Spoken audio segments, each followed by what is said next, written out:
Let's go ahead and check this out from this autistic girly. Autistic people seem to universally despise small talk, but for neurotypical people, it actually serves a vital sociological purpose. In sociology, things like, how was your weekend or how about this weather are called phatic communication. The words themselves don't matter. For neurotypical people, small talk is a subconscious safety check that they do before they transfer data to someone. It's like how they establish mutual trust and confirm that you're not a threat before they share real information with you. So for example, when a neurotypical person asks, how are you? The required phatic response is good. And you? Sometimes if you respond with an autistic literal update like, oh, I'm not doing too good because I hurt my back snowboarding this weekend, it can cause them to feel unsettled because you didn't give the right passcode to signal safety to their brains. But autistic people tend to communicate transactionally. We don't need a social warm-up. We dive straight into the data because we assume that safety is already established. But sometimes our directness can get read as sketchy or aggressive to neurotypical people because that social rule is being broken. So even though it can feel incredibly boring to us, for their brains it's a necessary mechanism to feel safe and keep their nervous systems out of fight or flight. And once you engage with that phatic communication for a while, they will usually start to feel comfortable enough to share real data with you.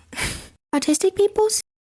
Yeah, this is very similar to what I've said about signaling safety and why I've tried to communicate that. I will just say that I want to talk about the differences between what I think is like shallow conversation and small talk. I actually used to really hate small talk. I used to think like, this is so boring, this is so shallow. But then as I got older and I got wiser, I did learn that no, small talk is not only important, but it is not shallow. It is actually a sanity test. You know, if I looked at you and it was a, 40 degrees Celsius weather, which it basically was the other day, and I say, damn, it's really hot out. And you're like, really? It feels like sweater weather to me. I might be like, I need to check your sanity, okay? It is a safety check. It's a sanity check, if that helps you, So for me, I, as an autistic person, now rely heavily on safety talk because I'm like, are you good, bro? Because I don't know if I'm supposed to fight right now, especially when you're talking to a man. Put it in dating terms, guys. If you're talking to a man at the grocery store and you're trying to understand, is this man trying to get my pants or is he trying to get the milk? You got to think about the way he's moving around your body. Now, I understand that the assumption people make or the assumption I've seen some autistic people make is that like, oh, we have deep conversations and they have shallow conversations. I'm sorry. We know that's not true, right? Autistic people can be shallow as well. I think the difference here, though, is knowing the difference between, is this small talk or is this shallow talk? Because I don't think they're the same thing.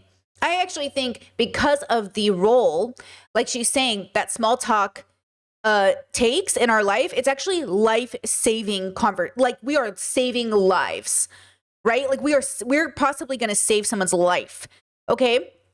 And so I actually think it's actually pretty serious if you recognize that for what it is. But if you, again, want to have a deeper conversation with someone, my question to the autistic people is, do you really want to have a deep conversation with a stranger? Like, I know that sounds romantic and you think you're in a movie, but as an older person now who's done that a lot in her life, eventually it actually just becomes as boring as the small talk, in quotations. Because you think you're having this like grand experience, and yes, it's true. I've sat on a bench with a lot of strangers and had amazing conversations, but eventually, it's all kind of boring. Now, why is it boring? Because eventually you recognize that the thrill you're seeking from the mystery of who this person could be and what cool story you could have is a form of objectification that you yourself recognize you're actually doing to this stranger. This stranger will play an amazing prop in my life that I will talk about from years on end, instead of, this is a real human being I'm connecting with, which is almost impossible to do with a stranger, basically most of the time, which then requires us to have a deeper relationship with people, which is then why the autistic brain might say, okay, well, I'm going to speed past this getting to know each other and dive right into the big stuff. Now, I'll tell you this. It is true that I have pretty hardcore conversations like the moment I meet somebody, if I assume we're hanging out. If we're not hanging out, small talk is really good. Please don't talk to me, because I also don't want to have deep conversation with people when I'm at the grocery store either, most of the time, depending on the era of my life. So it's actually a safety mechanism for you, the socially awkward, introverted person, to also have the right to leave a conversation without being weird. Because again, if autistic people are already struggling to read social cues and they honestly don't want to sit around and listen to people talk for, then the ability to say, thank you so much for talking. Have a great day. Small talk allows you to exit the same way it allows you to enter. Because there are small talk social cues you can like offer people to be like, oh, she wants to go. Like you can grab your purse, you can start leaning this way, like, oh my God, thank you. Oh my, yeah, absolutely. And this is the social small talk of I'm done with this conversation. An autistic person might not read that. And they might follow you around the store. They might ask you more questions and you're trying to signal to them like, oh, and then you have to be like, hey, is it okay if like we don't talk? But there's no script for some of those people to say, hey, I don't want to talk to you now. Yes, chat. Chat says, well, it's been good to see you. Oh, one of my favorite closers. Great. Oh my God, so good seeing you. Hope to see you again. Oh my gosh, maybe I'll see you another day. Wishing you well. One time I was doing a business transaction with this person who actually is still in my life in a professional capacity. Wonderful person. Okay. Professional capacity. We really like each other. But one day, because our banter was so good during our professional situation, they asked if I wanted to get lunch or be closer. And I was like, oh my God, girl, thank you so much for the interest. I think we're just going to keep it professional. And she was like, I hear that. And then we just kind of like went past it. But I sat there and I was going to say, like, it took everything I had to recognize she wanted something deeper and to small talk my way out of saying no, because I kept it casual. I kept it light. Oh my gosh, thank you so much. Versus a very serious tone, versus a serious face, versus saying, actually, now that I've thought about this, I think we wouldn't be compatible and hanging out just wouldn't make any sense because genuinely we don't have enough in common, but I like you so much. And I think that I'm grateful that you're like pro LGBTQ. And even though that's great, that's not enough for us to form a relationship on because you're neither you're neither gay nor my age group. And I just don't want to form a relationship with you, but you're great. It's like, keeping it cash also allows the rejection to be a little easier. Now, the difference is that it's a woman, so she also doesn't have to, like a man who's been trained under patriarchy, she doesn't have to have you say it bluntly because she gets it. She's like, oh, okay, you're rejecting me. And she's cool with it. Versus a man's like, I don't get it. Are you rejecting me? And that's because trained under patriarchy, at least women do have a little bit of a skill to not require somebody to always say things as bluntly. Now, if you add on autistic woman, now there's a conversation to be had. But even autistic women, a lot of us spend a lot of time reading a lot of books, reading a lot of dialogue, watching a lot of movies. I feel like a lot of us, if we see it on screen, we might mess up. I mess up a lot in my life. But eventually it might start to sound like make sense. It might make sense eventually. And I kind of talked about this in my commentary video that I just posted, but I used to watch media and think, oh, I'm going to mimic these characters. I'm going to be blunt like them and socially dominant like them. And yeah, look, in many ways, this has benefited me. And in a lot of ways, I've made some of my most socially awkward. And the worst part is some of those moments are on stream. And I sometimes I wake up in the middle of the night and I'm like, I can't believe I said that. I can't believe I said that. Because I was trying to play a role that wasn't meant for me. No, to be fair, I think you're probably thinking, yeah, but that's how small talk feels to me. Fair. I think the only thing what helped me literally is remember that small talk and shallow talk are not the same thing. And that we need to recognize that. And that, that plays into, you think about the leftist man who's performative and like, or performative leftist man who's like holding the like feminist literature book. And then he's like using these big words and you're like, oh my God, he's such a deep thinker, but he's not. It's shallow, but you don't know that because you're so used to thinking small talk is shallow. You're associating his use of large vocabulary and feminist theory as something deep. But it's not deep. And this is a mistake we all make and we have to unlearn is like, oh, the depth comes from the person's understanding of the rhetoric they are espousing. I was thinking about this the other day as it relates to everything we're going to talk about today about biphobia and what is heterosexuality and all these things. I am just recognizing, like, if I hear one more person use the word deconstruction or patriarchy, it is so obvious nobody knows what they're talking about. Like, I did not realize it was this bad, but of course it's this bad. Of course it's this bad because the world is a reflection of how bad it is. How could you on one side of your mouth say like, oh, it's so patriarchal and misogynistic of you to tell straight women to date by men, and then not recognize that the reason you don't want to date by men is because of patriarchy and misogyny? Like, what? Like, there's like so much here that I think is so interesting. And this is about the depth of the understanding of the topic. It's about really understanding how much the system has infiltrated your sense of self, and then deconstructing yourself away from the system, and then deconstructing the secondary mode of deconstructing, which is to pull apart and understand it deeply. It's not to say that if you deconstruct homophobia, okay, let me say it like this, actually. I will say it like this. I think we all go through stages of learning, and I've also misused words, you've misused words, but I think the requirement of humility will allow you to have a deeper relationship with words, and a deeper relationship with small talk, and a deeper relationship with existence. And that's ultimately the goal for what I'm doing on this channel. Is I want you to have that deeper relationship, because I just know my life is better for it. And I think the deeper you go, the less hateful and bigoted you become, and the more understanding you become. And, and I just think that's so important. Okay. So again, if you want to live in a world that is different, then you got to do it different. Now, let me show you this in relationship to this about community that I think plays into this, that I think might be interesting. Okay. So first we have the community aspect of small talk, very important. And then I saw this Instagram post. I don't know this creator. I don't condone this creator. I have no idea who this creator is. This creator could be the worst person in the universe. I just want to kind of tear apart a little bit or deconstruct her argumentation, okay? It says, I don't believe in community anymore, okay? I've lived in foster care. I've lived on regenerative farms and eco villages. I've spent years surrounded by people talking about community. Now I think it's one of the most misunderstood words we use. People don't want community. They want the benefits of community. Those aren't the same thing. Everyone wants people to show up for them. Almost nobody fantasizes about becoming the person who shows up even when it's inconvenient. We don't live together anymore. We debrief each other, coffee dates and voice notes. We should do this again, in quotations. Then everyone goes back to living completely separate lives. We've replaced shared lives with shared updates. Okay. It says, listen to this. Villages weren't just built on shared values. They were built on shared consequences. If your neighbor's roof collapsed, it became your problem too. Community stops being romantic the moment people start depending on you. Modern communities don't collapse because people stop caring. They collapse because everyone is waiting for someone else to carry them. Now, when you first read this, it might feel very like, whoa, that's so deep. That's amazing. Oh, wow. But I want to take it a step further, just like the small talk conversation, and remember that the reason this is so hard for us to build community together is because you have to have a trust. And the truth is, we don't know who to trust. But I'll tell you this much. I do have this relationship with people, my family and friends, my inner circle.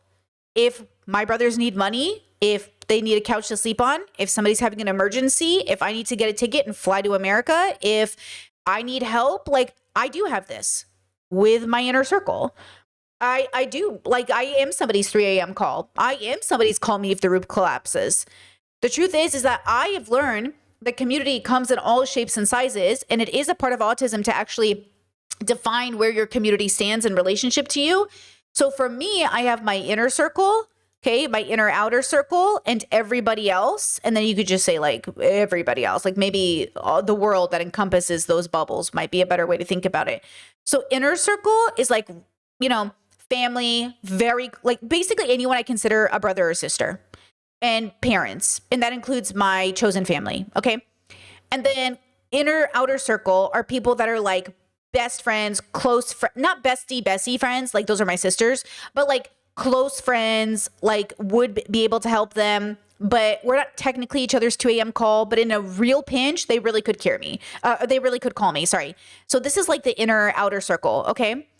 And then everybody else includes you, my audience, my neighbors, my village, my city. Respectfully, you are everybody else, right? Like everybody on my Discord who I love and respect so much, you are everybody else. You are neither my inner outer circle, because I don't know you like that, nor are you my inner circle, because I don't know you like that.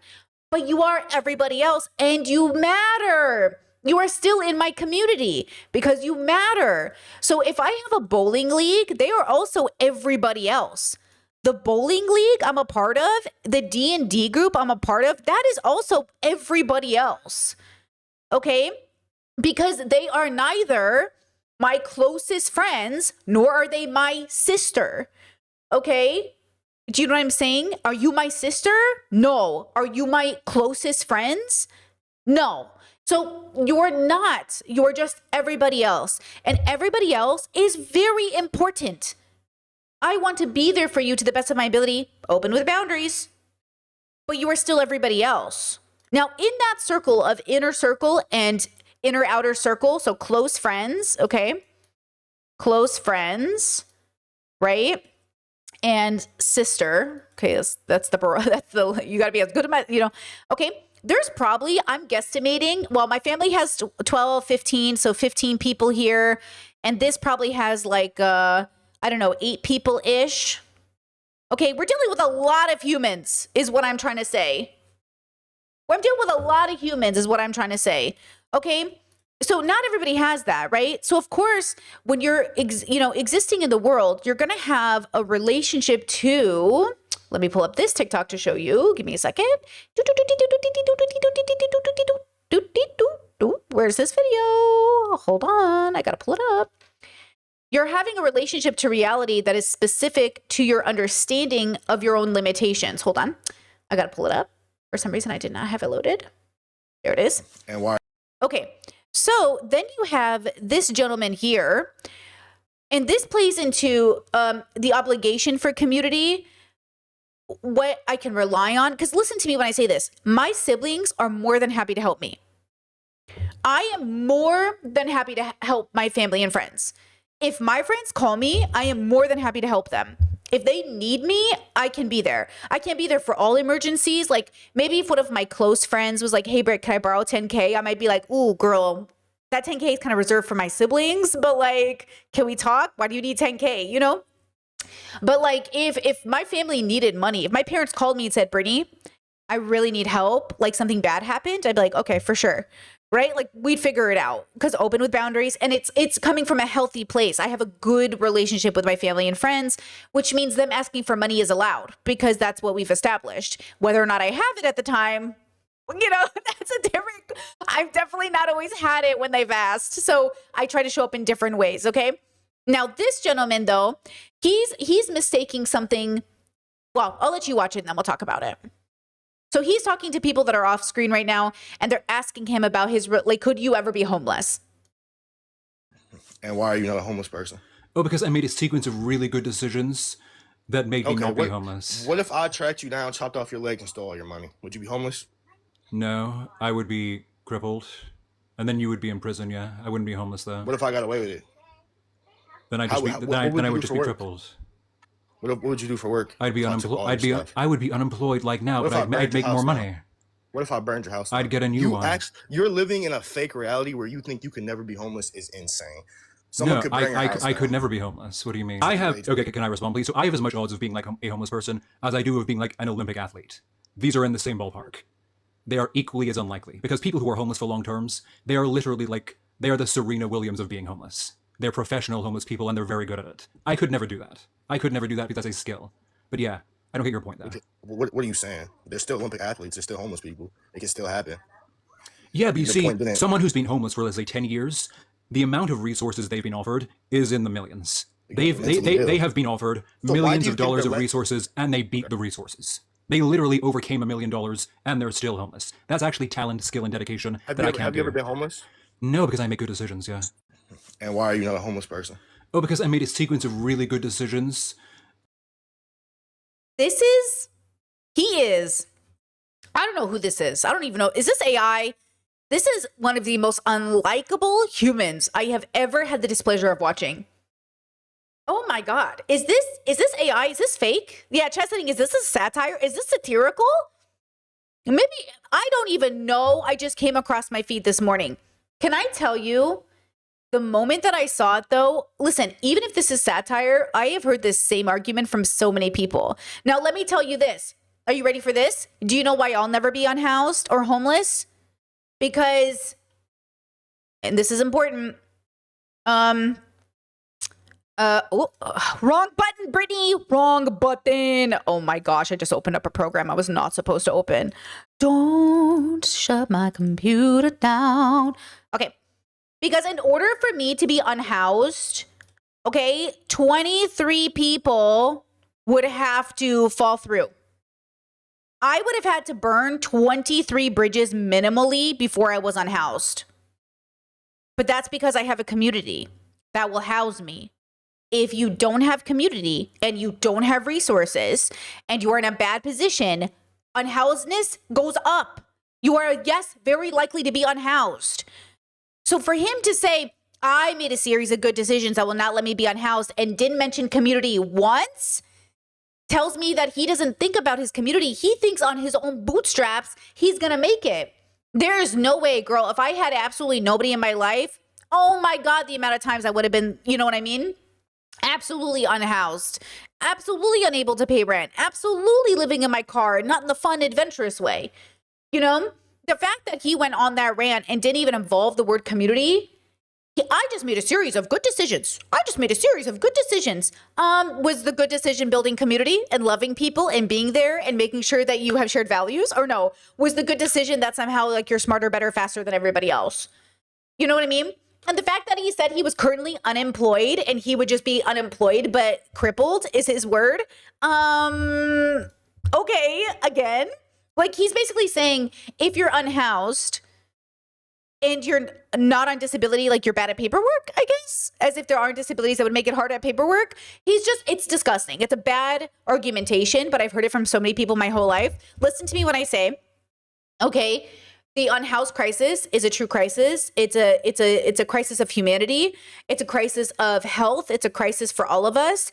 There are so many people who, you know, they just need the right resources or the right intervention. And then with the people that need even more than that, if we only stop, you know, funding the military, we could fund resources for these people, right?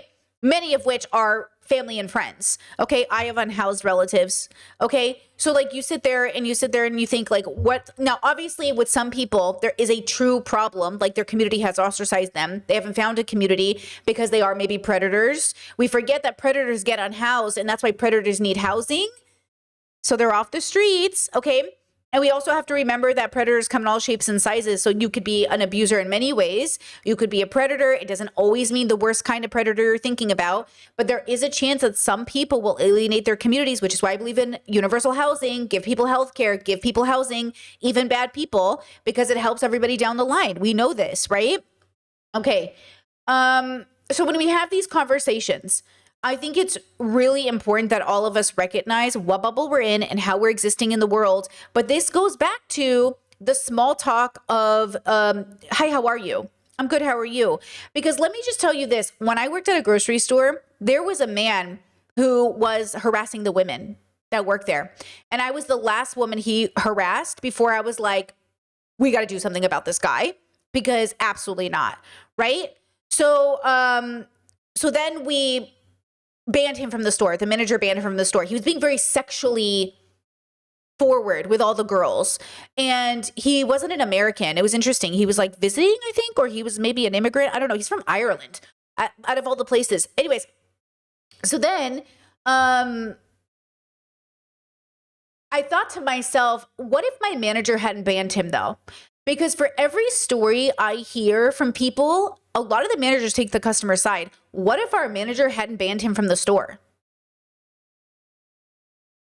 In that moment, I thought of my manager as like a good manager, like a community member, someone who kept his employees safe. There was also another instance in which a customer was upset with me. And I do think to this day she was in the wrong. She was offended. And I told her kids to be careful around the glass because they were pushing their carts up against each other next to a wine display. And I said, oh, be very careful, kiddos, because if you break it, you could hurt yourself. And she did not like that. She was like, I need to know who your name is. I want to talk to your manager. Do not tell my kids what to do. And look, I worked in a very affluent, very expensive Ralph's where people came into the store parking lot with Bentleys. So these like white people were very entitled. Okay. Very entitled white people. And she just did not want me lecturing her kids, which is fine. I wasn't trying to lecture her kids, but I was trying to make a point.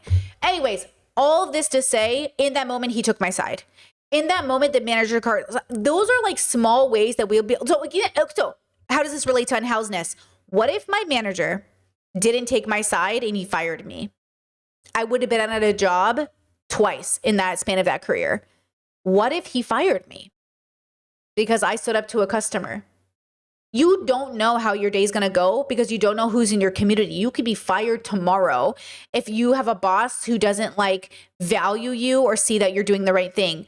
You know, you could be fired tomorrow for any reason. But like, I think the assumption, the arrogance of thinking I'll never be unhoused from this guy because I made all the right decisions. Okay. And then it plays back into this idea, right? Like, communities don't want to be there for each other. So again, for this poster to say, I don't believe in communities anymore, all you're saying to me, all I'm hearing is that I have yet as an individual to form a community with people for whatever reason. Okay. And I don't know the reason. Maybe your parents didn't teach you how to form one. Maybe you weren't born into one with a good structure or script. Like, okay, I'm going to give you an example. It's so cringe, but stay with me here. So I am Assyrian, right? I'm West Asian. And the reason I don't talk very much about being West Asian in the sense that I don't feature Assyrian content is because, girlies, there's not very many of us. And first of all, I don't want to review anybody who might be my cousin. I don't want anybody to know who my family is in a big way. But also, like, we only have one script, okay? Assyrians, Chaldeans, we have one fucking script, and this is the script, okay? Chaldean? You guys heard of Chaldeans? Yeah, so that's basically what I am. Chaldeans are Catholic Assyrians from Iraq. Yeah, that's what a Chaldean is. Yeah, there's not a lot of me around. There's very few. Yeah. We're very few of us. We're like white running backs. You know what I'm saying? Yeah. But when you see one, you're like, look at that. Okay, here's another one. I'm always ethnically code switching. Like, I'll meet people, I'll meet my fellow Arabs. They're like, yo, man, you Arab? And I'm like, yeah, my parents are from Iraq. Then they're like, no, you are not Arab, you're Assyrian. I'm like, yes, I'm Assyrian. Then my parents are like, no, you are Chaldean. I'm like, yes, I'm Chaldean. And then Hollywood is like, you're white. And I'm like, yes, I'm Italian. First of all, that's not what code switching is, but I appreciate the effort, brother. Okay. I appreciate the effort. Here's another one. So you're not Mexican, like, what are, hey, so you're not Mexican, like, what are you? Where are you from? I'm like, I'm Assyrian. It's like, oh, so from like Syria. I'm like, no. Syrians are from Syria. I'm Assyrian. He's like, oh, yeah. I'm Mexican. Hey, but check it out. Once I get married and the paperwork goes through, I'll be American. I know I'm doing a lot of Mexican jokes, but it's only because Mexican jokes are like Mexican people. They always work.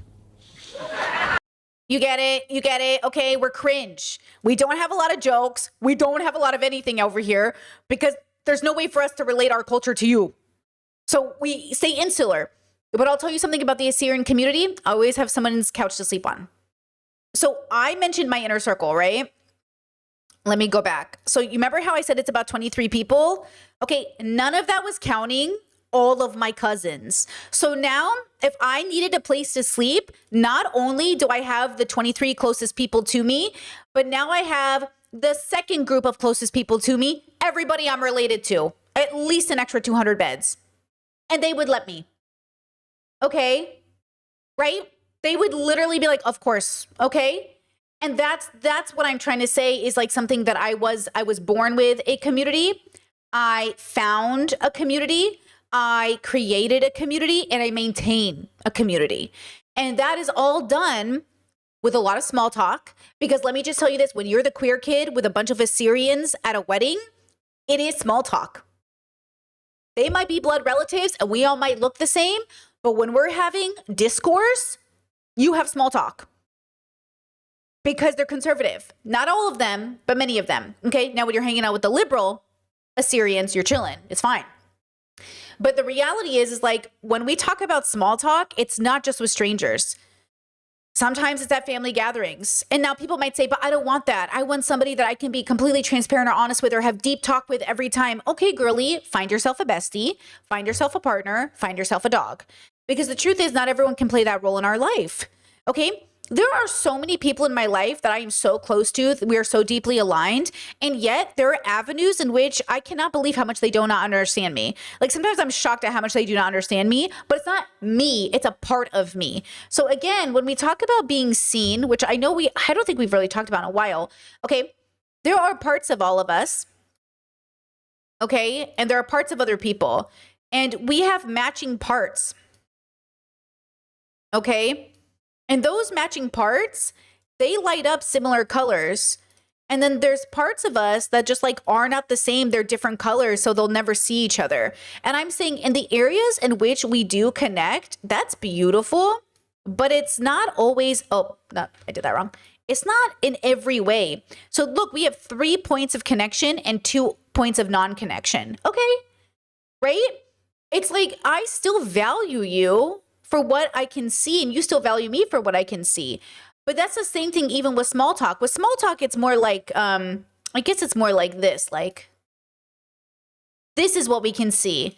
And then everything else is like, you can't see it because it's not. But look at, this is all you need to signal safety.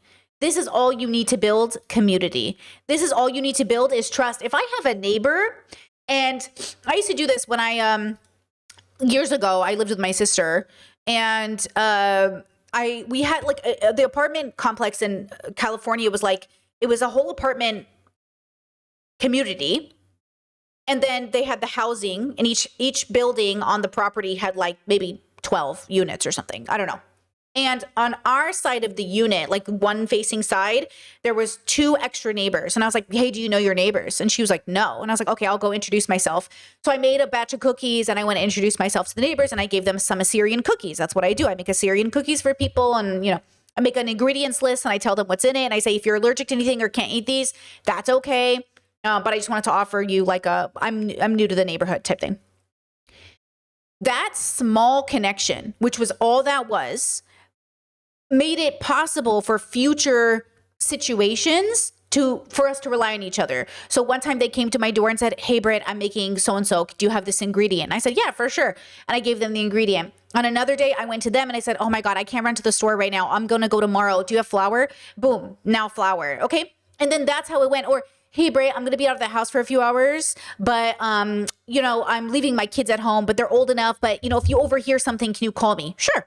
Like, stuff like that. But I didn't know anything about these people. I didn't know who they voted for. I didn't know if they were pro-gay. I didn't know anything about them. All I knew is they passed the sanity test. All I knew is that we passed the safety test. All I knew is I felt they were safe, sane, and consensual. So again, going back to this idea that we brought up in the commentary video this week, all I knew is I had enough information to be there.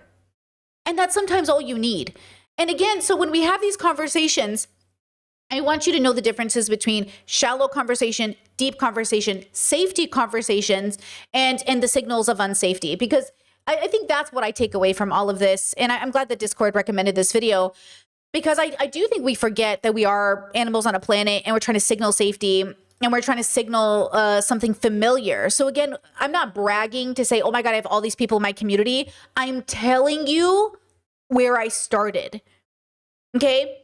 I started in an immigrant home with lots of babies because everybody's Catholic. Okay? And because everybody's Catholic and has lots of babies, I have lots of community members. If you grew up in a community where no one's having kids and everyone has maybe one kid and no cousins, you miss out on that community that's built in through blood or marriage. Yes?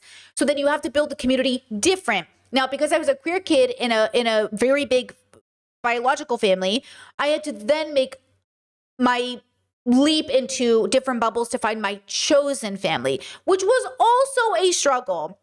But then I found my chosen family members. They weren't all in a group together. They were really 1 or 2 people in each group. And now all of these years later, I have friendships that are decades old. I have community members from all the walks of life I've ever been in. And I have almost like collected all of these amazing people, but one-on-one, we have a very strong friendship. It's not about having a community where we're all having brunch on Saturday morning. That's okay. But for a lot of us, we have community one-on-one with individual people who also have connections with their community, who also have connections with their community. So if I have a very close friend, very intimate friend, very long-term friend in Seattle. Here's one point of contact. I have a very strong friend, very important friend in Arizona, in Oklahoma, in Madison, and this, and this, and I have all of these friends, California, East Coast. I have all of these connections all over the United States. Like, there is nowhere I don't have connections. Not to mention my relatives. I have connections in Iraq. I have connections in New Zealand. I have connections in like so many different places. Now I know somebody. just one person.